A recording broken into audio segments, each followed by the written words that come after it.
And because of a lack of contact with the teaching lineage and the real methodology, people have still needed to know, but they've had to fantasize, they've had to make concoctions of things, and they've gone according to what they could understand without a correct teaching and without the proper inner properties that would allow them to understand it. And so a lot of myths have grown up. Now we will deal with these in a little more detail when we talk about some of the other basic concepts of Kabbalah, but just a couple of the major ones are that, that Kabbalah is Jewish mysticism.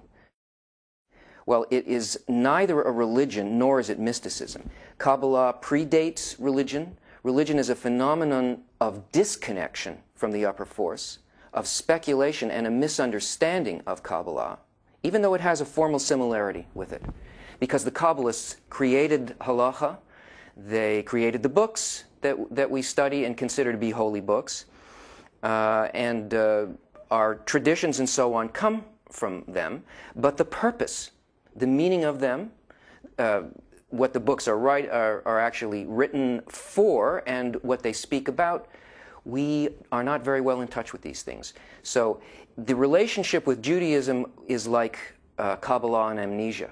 Now, as far as mysticism goes, Kabbalah is a science. It is not a mysticism. It's a way of making a direct connection with things that seem to us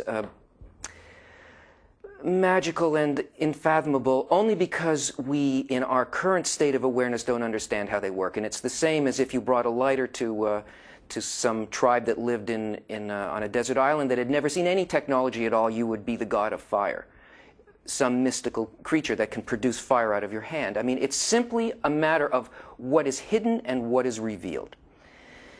That it's magic.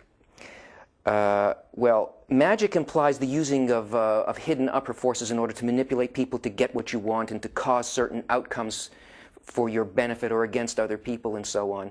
But it's impossible to make any contact with the upper forces at all unless a person changes their moral inner nature. The attainment within Kabbalah is a matter of inner transformation, and it is impossible to be in contact with the forces without that. So this simply has nothing to do with anything except somebody's vivid imagination. That only a few people are allowed to study Kabbalah, and there are conditions. The conditions being you have to be Jewish. This is not so, because the Kabbalists all along taught people who were not Jewish by birth. Some of the greatest Kabbalists, in fact, were Gentiles, people of other nations. Onkelos, Rabbi Akiva. The list goes on, and all Kabbalists took students who were worthy students, but not based on some kind of physical attribute, but on an inner attribute that is called Yehud or Yehud. And we'll explain that later. That you have to have you have to have mastered preliminary wisdom, Gemara, Mishnah, and so on before you can study Kabbalah well. If you don't understand what's written in Torah or Gemara, then you're not going to understand Kabbalah either. So it's not that you need these preliminary wisdoms, it's that if you cannot find spirituality in these preliminary wisdoms, you must move to books that talk directly about spirituality in a way that they can't be mistaken for things of this world, like the language in which the Torah is written or the language of stories, Agada, and so on. And amulets and protection and the use of number and letter manipulations in order to create stuff and to protect people from evil. Well, this is the complete and total opposite of what Kabbalah deals with. In fact, it's completely forbidden. It's considered idolatry that one should use the upper forces for some selfish personal reason here. And besides that, there is nothing to be protected from.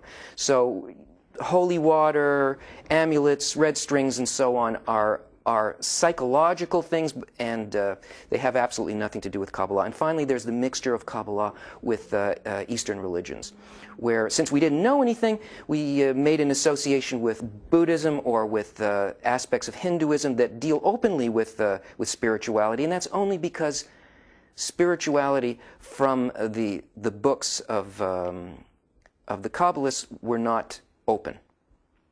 However, that's changed. As of 1995, all books of the Kabbalah were open. The only requirement for Kabbalah to be accepted as a student and to feel and that you should feel safe and comfortable in looking at Kabbalah and seeking the thing that you need, the only requirement for becoming a student of Kabbalah is that you have a need for it. That your answers as to why things happen and to the meaning of your life and your role in it, if these things cannot be answered anywhere else, that's the requirement. And all the great Kabbalists have said so. From the time of the Arion, he said the only requirement was this desire. Rav Kook, who was himself a great Kabbalist, and even the chief rabbi of Jerusalem, when he was asked who can study Kabbalah, he said everyone. So it's not so. And finally, my favorite is that if you study Kabbalah, you'll go mad. It's my favorite because it's like everything else, it's just the way that things appear.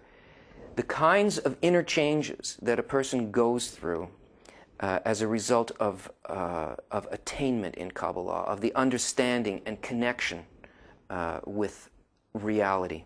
The pleasure that they get, the source of the pleasure that they get is very different from a normal way of thinking. It's opposite because it is the kind of thought that exists in the spiritual world.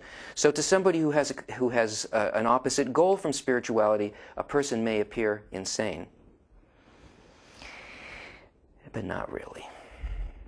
So the third reason that the Kabbalah is called a hidden science is because it deals with what is hidden from our five senses.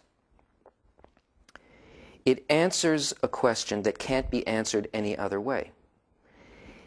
It answers basically what is the meaning of life. And this is a deep and a severe question, because for a person who has this question, who cannot find the answer in what their traditions tell them, in what their science tells them, in what art and literature tells them, in what psychology tells them, a person who simply cannot be satisfied with anything but the answer to this question, what is the meaning of my life? This is a person who is ready to sense beyond the five senses. The books of Kabbalah tell us that we live in the whole of reality. There is a totality of reality, and that's where we actually exist. Except that we have no sense of that. We have a completely restricted sense of what we are and where we are. So much so that we don't know what will happen in the next moment of our lives. We do not know why things happen when they happen.